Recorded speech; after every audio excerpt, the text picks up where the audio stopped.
The market giveth and the market taketh away. If you look at my portfolio dashboard over the last 48 hours, you can see we just took a pretty sharp dip, but no worries here. I'm completely used to this kind of volatility, and I am incredibly confident in my portfolio setup to ride the wave. In fact, seasoned investors know that when the market pulls back, it's not a time to panic. It's a time to look for opportunities.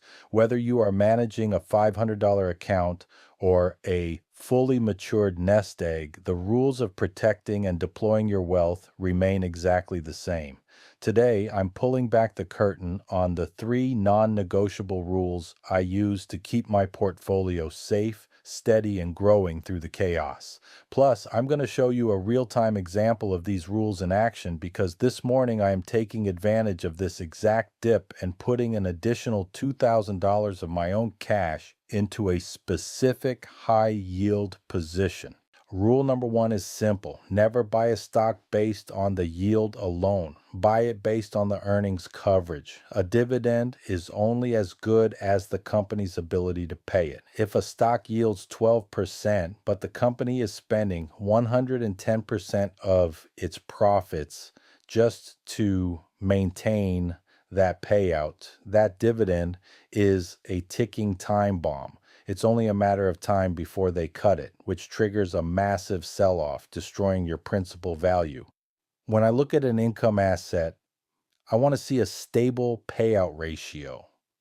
I want to know that even if the broader economy hits a rough patch, the company has a cash cushion, often called a spillover cushion, to keep cutting my dividend check without breaking a sweat. Safety always comes before a high percentage.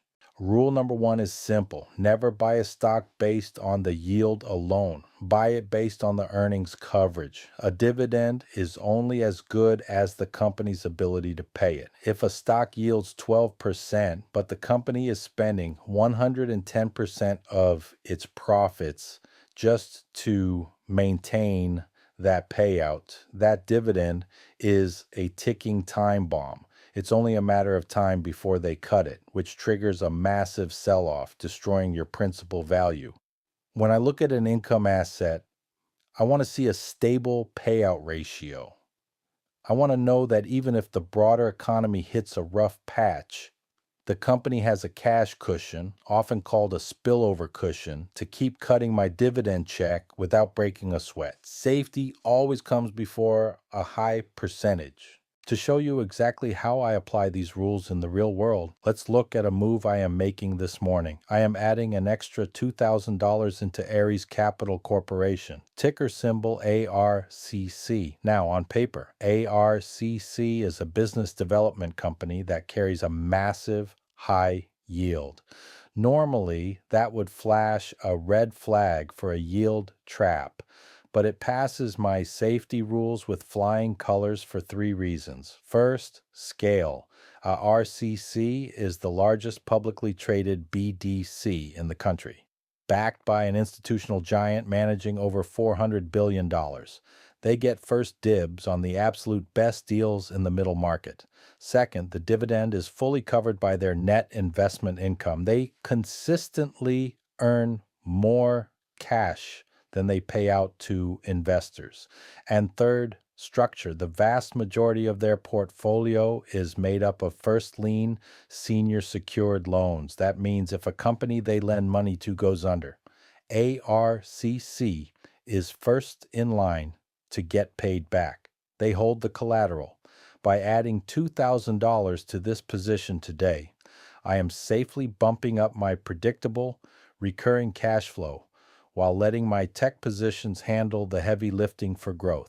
This brings us to rule number 3, practice intentional manual reinvestment. A lot of investors just turn on automatic reinvestment, or DRIP, and let a computer algorithm blindly buy more shares of whatever paid them, regardless of the stock price. I don't do that. I turn auto invest off. Maybe down the road, when this portfolio crosses the $500,000 mark and managing the daily cash flow becomes a massive chore, I'll hand the keys over to automation. But for now, I manual buy. I want full control over every single dollar that enters this portfolio. By manually collecting my dividend cash flow and pairing it with new deposits, I get to act as the captain of my own capital. If an elite income anchor like ARCC pulls back 2 to 3% on a random afternoon, I have a pile of cash ready to strike. I log in, look at where the clear value is, and manually deploy that money into the best opportunities available.